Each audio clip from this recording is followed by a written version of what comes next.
We begin with a new wave of attacks being launched by Iran today. It's now the sixth day of fighting, and the U.S. Defense Secretary says things are accelerating. In a new video released this morning, an Iranian Ayatollah called for the blood of Israel and President Trump to be shed. It is one of the very few statements from Iran's top clerics since the fighting began. Meanwhile, Central Command shared new video overnight of what it says are Iranian missile launchers being destroyed. In an exclusive interview with CBS Evening News anchor Tony Dokoupil, the president of Israel said his country did not have a choice but to take action against Iran. Are you not concerned that without a clear end game, what you get could be worse than what you have? It's always something that one needs to take into account. But there's not much of a choice when you know, okay, that they want to jump from 2,000 long-range missiles to 20,000.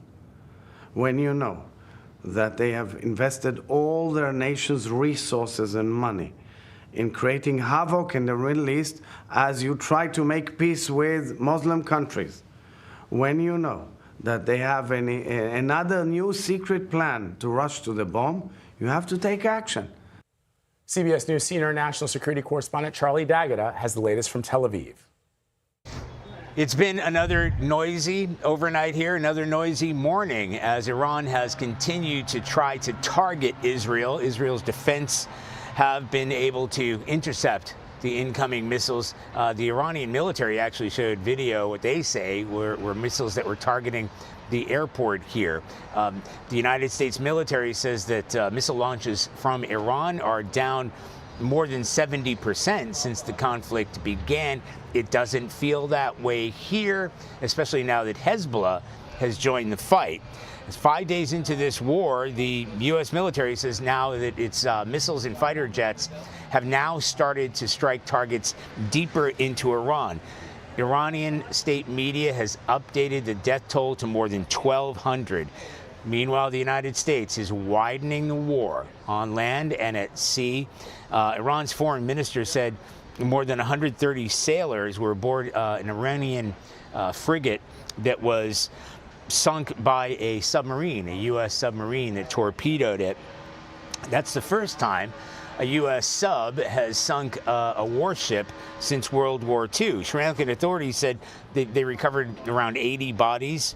Iran called it an atrocity, and the United States will bitterly regret. So Secretary Hegseth has said that this war is not decelerating, but accelerating. But meanwhile, Iran has still proven capable of firing drones and missiles here at Israel and the Gulf states and further afield.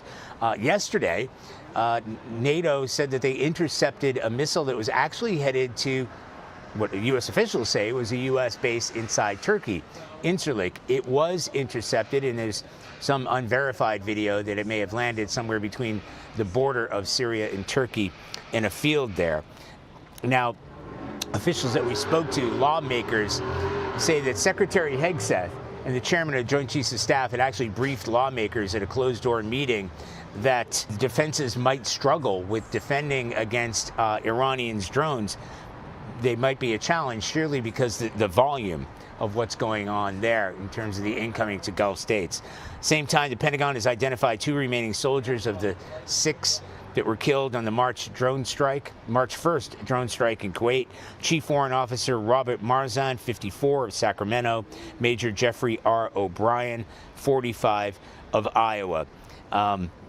We learned today that Noel Titchens, who is also part of that initial strike on that base or on that port inside Kuwait, he would have turned 43 today. Back to you.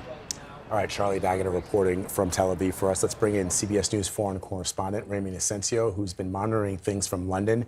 So that deadly strike, Ramy, that hit a girls' school has become a particular flashpoint. What are we learning about this incident? Yes, Vlad, from what we understand, this is being billed as the worst mass casualty event in this war so far. That missile hit during the school's morning session and slamming into this girls' school in Minab. This is in southern Iran. And to put this into geographical perspective, that's right next to the Strait of Hormuz, which has been so important and vital to the flow of oil here that is now basically closed off. That missile demolished a building, killed earlier, as they said, dozens of of girls between the ages of 7 and 12. Iranian officials now say that more than 160 people were killed when that was hit.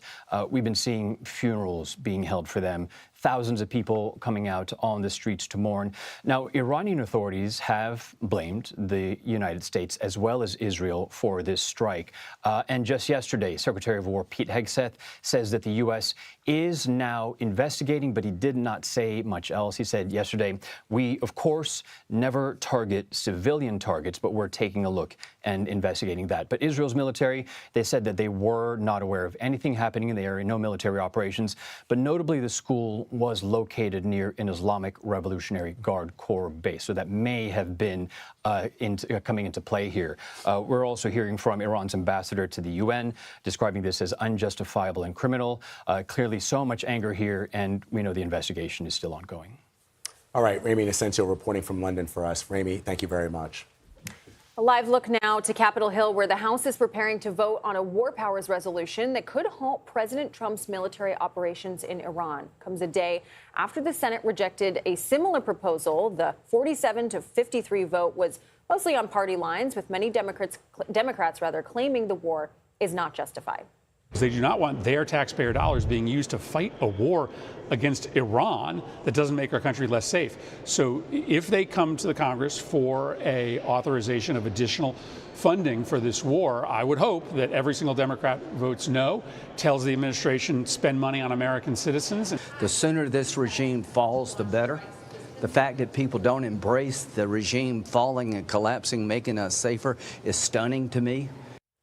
Let's bring in CBS News political reporter Hunter Woodall. Hunter, the upper chamber voted down a similar effort last summer. This time, though, there was an added resolution by Senators Tim Kaine, Rand Paul. What was that about? Why didn't it pass? Well, good morning. As you noted, when you looked at the vote yesterday, this was something that largely fell along party lines. You did have Republican Rand Paul, a libertarian, obviously voting with Democrats in favor of this resolution. You had John Fetterman, the Democratic senator from Pennsylvania, voting with Republicans against this resolution.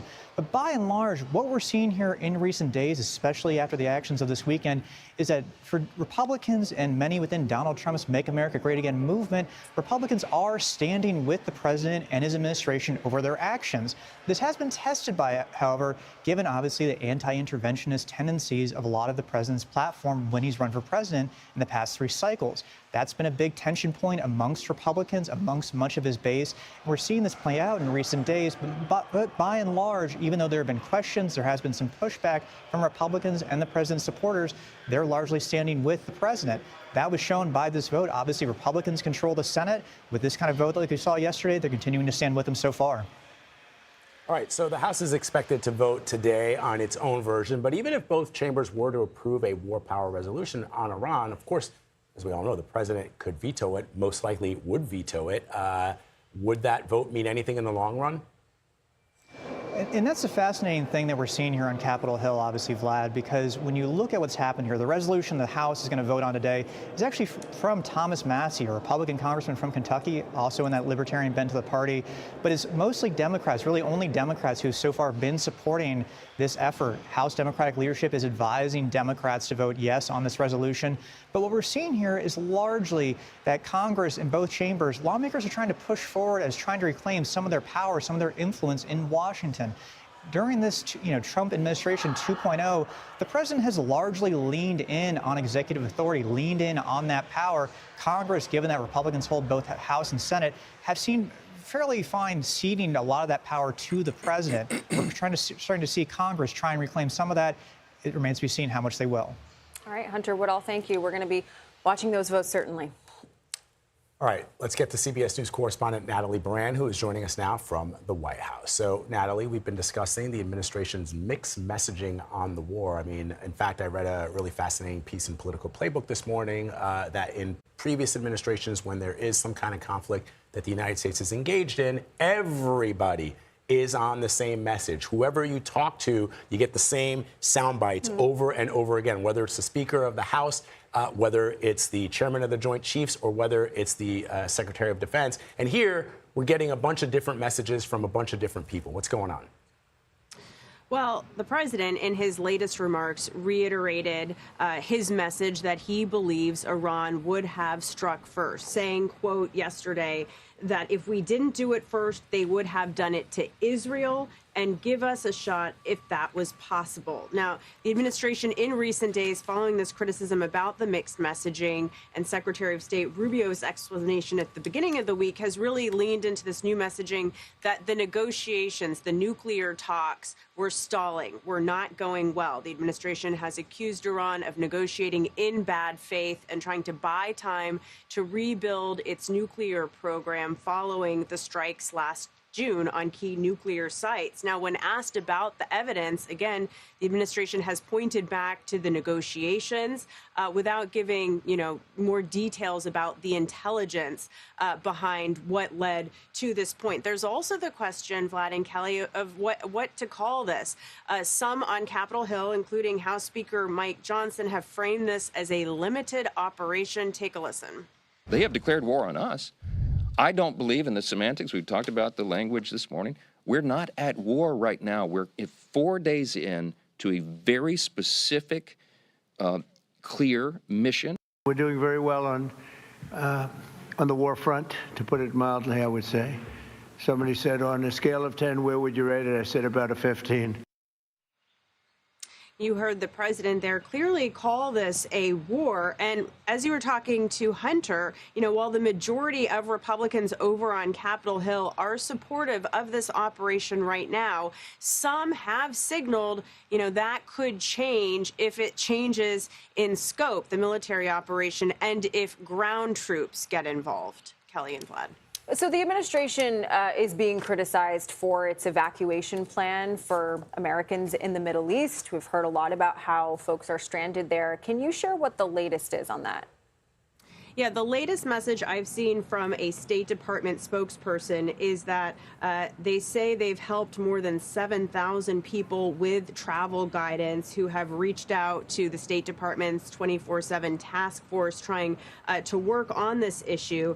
The administration has really stressed for people who are stranded to try to call their hotline or register online so the State Department knows exactly where they are and who's trying to get out. But yesterday, CBS News' Matt Gutman took video of trying to call that line repeatedly, unsuccessfully.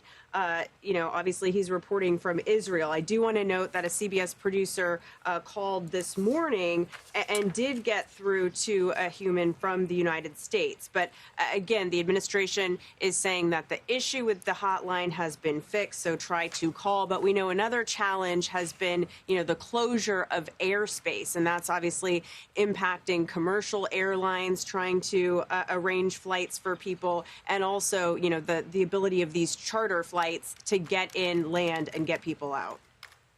All right, Natalie Brand reporting from the White House for us this morning. Natalie, thank you.